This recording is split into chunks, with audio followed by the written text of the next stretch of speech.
I believe you. Jesus, I admit that you are God. I know that you supply me enough, more than enough. And I know when you give me the best. Can you talk like that to God?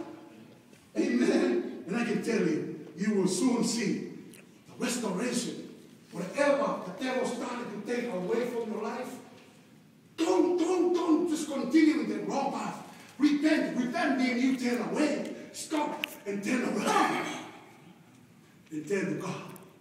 Because I'm telling you, He is more than willing to supply. But because this God doesn't work like this, you go after the world, the Lord says, hey, you go after the world, I'll follow you with the joy. No. The Lord is saying, hey, you go, I'm still staying here. If you want joy, come back to me. Amen. See, sometimes we think, oh, I can go after the world, and the Lord will still go after me to give me the joy. This ain't going to work like that. Because if God allows you to do that, you're going to be confused. You may think the world is God. You may dethrone Him and think, oh, the joy that I have is from the world, it's not from you, God. See, I wonder, God wanted to make sure that when He gives you the joy He's giving you is different from the joy